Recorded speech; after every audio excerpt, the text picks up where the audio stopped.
আসসালামু আলাইকুম। সবাই কেমন আছেন? আজকে আমরা নতুন একটি টপিকস নিয়ে কথা বলবো।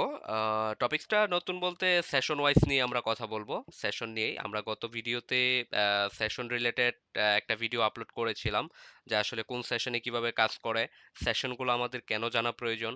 তো সেখান থেকে অনেকে অনেক ধরনের প্রশ্ন ইনবক্সে করেছে। আমাদের পেজে, আমাদের পার্সোনাল যে মেসেঞ্জার সেখানে, আমাদের টেলিগ্রাম, হোয়াটসঅ্যাপ সব গ্রুপে অনেকে অনেক ধরনের প্রশ্ন করেছে। সো তাদের উদ্দেশ্যে মূলত আজকে আমি বলবো তাদের জন্য উপকার হবে। আর আপনি যদি নতুন হয়ে থাকেন আপনার জন্য উপকার হবে না তা না। আপনি অনেক কিছু জানতে পারবেন। অর্থাৎ মানে তাদের জন্য একটা জিনিস হবে, তাদের মনে যে প্রশ্নটা সেটা ওরা ওরা মানে বলতে পেরেছে।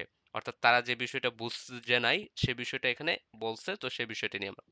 তো অনেকে বলছে যে উন- ওরা সেশন ওয়াইজ এন্ট্রি নেয়। কি করে? এশিয়ান সেশনে এন্ট্রি নেয়, লন্ডন সেশনেও এন্ট্রি নেয়, নিউ ইয়র্ক সেশনেও এন্ট্রি নেয়। অর্থাৎ তারা বিভিন্ন ইন্ডিকেটর রয়েছে বা তারা যতটুকু জানে সে অনুযায়ী এন্ট্রি নেয়। কিন্তু মোস্ট অফ দ্য টাইম তাদের হচ্ছে এন্ট্রি এসএল হিট করে। মানে মোস্ট অফ দ্য মানে প্রশ্নের এটা হচ্ছে মেন লজিক যে তাদের এন্ট্রি যতই নেক, দিন শেষে তাদের কি হয়?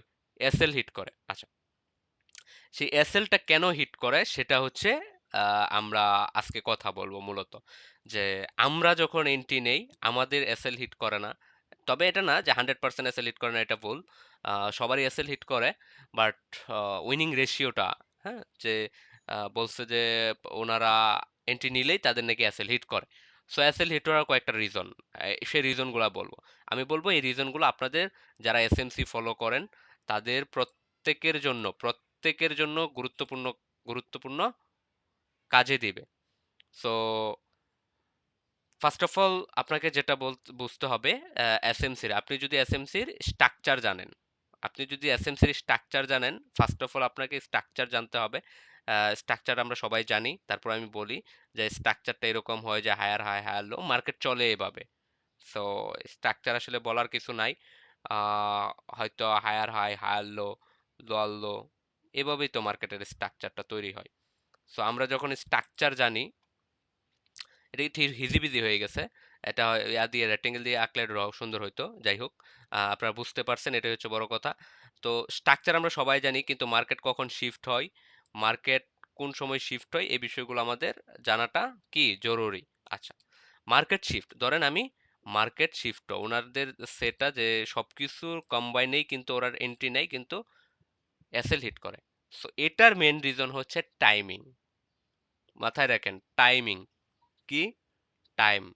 অর্থাৎ আপনি মার্কেটে এসএমসি ফলো করতেছেন, আপনাকে গুরুত্ব দিতে হবে টাইমের উপর।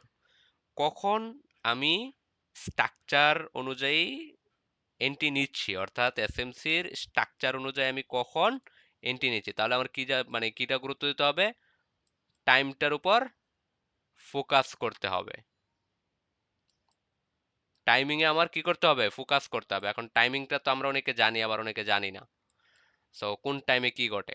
আচ্ছা, আমি আশা করি যে মানে যারা এসএমসি জানে তারা টাইমটা মোটামুটি জানে, হয়তো টাইমের প্রপার ইউটিলাইজটা তারা করতে পারে না। আচ্ছা, তাহলে আমাদের টাইমিংটা কি? আমাদের টাইমিংটা হচ্ছে সকাল ৩টা থেকে, ধরেন এটা হচ্ছে সকাল ৩টার সময় আমার কি হচ্ছে, এশিয়ান সিডনি সেশন, অর্থাৎ মোট কথা এশিয়ান বলা যায় যে এশিয়ান সেশন স্টার্ট হয়েছে, এইখানে আমার শেষ হয়েছে, এইখানে আমার লন্ডন স্টার্ট হয়েছে, লন্ডন শেষ হয়েছে, তারপর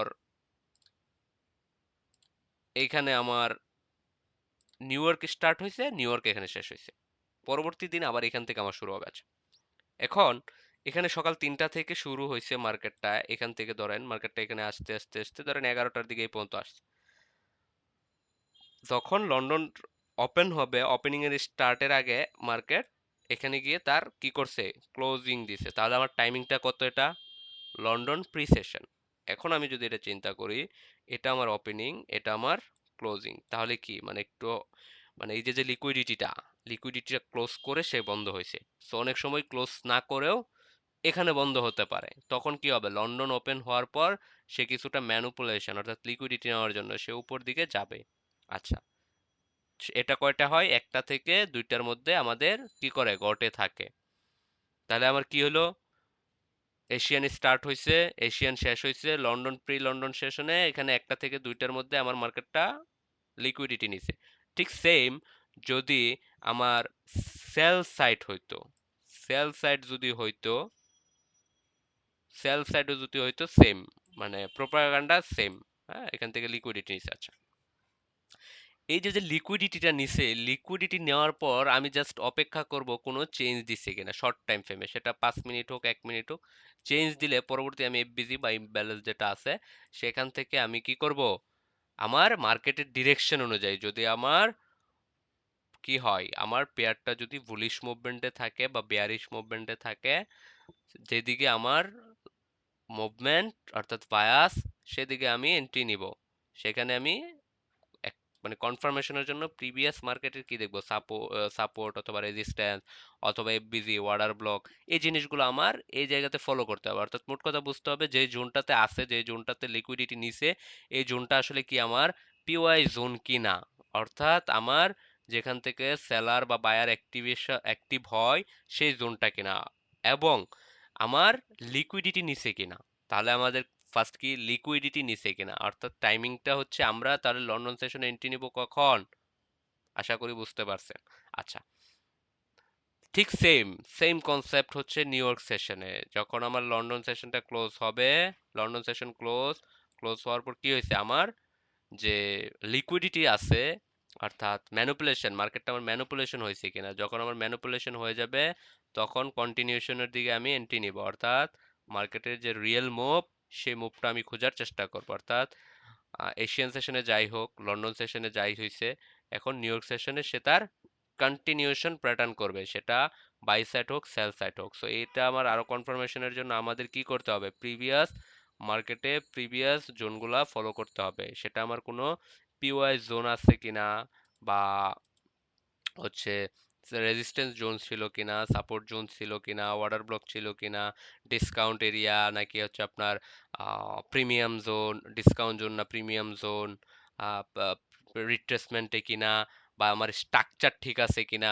আমার মার্কেট শিফট হয়েছে কিনা, বা ব্রেক হয়েছে কিনা, এই যে যে ওভারঅল থিঙ্কিং, তাহলে আমার এই সবগুলা থিঙ্কিং একসাথে করেই আপনি এন্ট্রি নেবেন। যখনই আপনি এই সবগুলা থিঙ্কিং একসাথে চিন্তা করে আপনি এন্ট্রি নেবেন, তখন আপনার উইনিং রেশিও বেড়ে যাবে, তখন আপনার লস রেশিওটা কমে যাবে।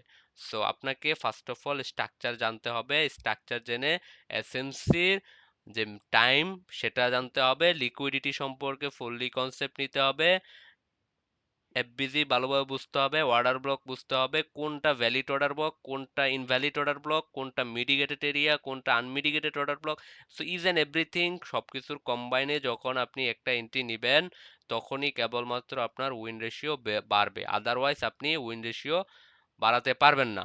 তাহলে আপনার কি হবে, সারাদিনে 5টা এন্ট্রি নিবেন, 3টা এসএল খাবে, 2টা আপনি উইন হবেন, তখন দিন শেষে আপনার কি হবে, সমান থাকবে। বা 3টা উইন হয়েছেন, আরো 10টা এন্ট্রি নিছেন, আরো 5টা এসএল খাইছেন। সো এই যে যে বিষয়গুলো, এইগুলা বিষয়গুলো থেকে বাঁচতে হলে আপনাকে এসএমসি স্ট্রাকচারের পাশাপাশি গুরুত্ব দিতে হবে, যেটা সেটা হচ্ছে আপনার টাইমিং, যদি এসএমসি ফলো করেন। আর যদি আপনি সুইং ট্রেডার হয়ে থাকেন বা পজিশনাল ট্রেডার হয়ে থাকেন, তাহলে আপনাকে কি সুইং বা পজিশনগুলা খুঁজে বের করতে হবে, কোন জোন থেকে কি হতে পারে মার্কেট, এই পজিশনগুলো আপনাকে খুঁজে বের করতে হবে। তো আমি বলবো আপনারা যে যেটাই শিখেন, যে যেটা জানেন সেটা ভালোভাবে শিখেন, ভালোভাবে কাজ করেন। রিয়েল মার্কেটে এসে শুধু শুধু লস দেওয়ার কোনোই মানে হয় না।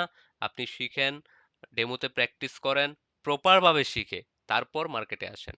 কারণ আমরা কেউ চায় না যে আপনি এসে 2 টাকা লস করেন। আমরা সবাই চাই আপনি ভালোভাবে নিজে নিজে শিখেন, বা যেখান থেকেই শিখেন না কেন, শিখে দেন রিয়েল মার্কেটের জন্য নিজেকে তৈরি করে দেন রিয়েল মার্কেটে আসেন। আদারওয়াইজ আপনি যত টাকাই ইনভেস্ট করেন না কেন, দিন শেষে আপনি লুজার হবেন, এটা মাথায় রাখবেন।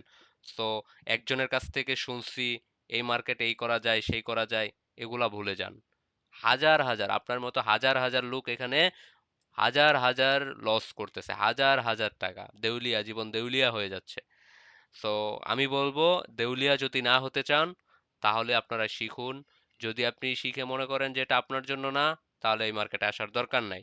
যদি আপনি মনে করেন হ্যাঁ আপনি ভালোভাবে শিখে আপনার সাইকোলজি বিল্ড আপ করে সবকিছু রিস্ক ম্যানেজমেন্ট ফলো করে আপনি করতে পারবেন, তাহলে আপনি আসেন। এই মার্কেট আজকে আজকে কালকে চলে যাবে এরকম কিছু না। এই মার্কেট আপনি আমি থাকবো না, কিন্তু মার্কেট ঠিকই থাকবে। মার্কেট তার সিস্টেমে চলবে। হাজার হাজার অ্যাকাউন্ট জীবনে জিরো করছি, হাজার হাজার অ্যাকাউন্ট মানুষে জিরো করছে। আমি নিজে অনেক অ্যাকাউন্ট জিরো করছি, কিন্তু মার্কেট কিন্তু চলে যায় নাই। আমার অ্যাকাউন্ট ব্যালেন্স চলে গেছে, বাট মার্কেট চলে যায় না। ঠিক তেমনই আপনি যখন আসবেন মার্কেটে আইসা হাজার হাজার বার অ্যাকাউন্ট জিরো করবেন, কিন্তু মার্কেট চলে যাবে না। অর্থাৎ কি, এটা চলে যাবে না, কিন্তু আপনার অ্যাকাউন্ট ব্যালেন্স জিরো হয়ে যাবে, আপনি মার্কেট থেকে আউট হয়ে যাবেন।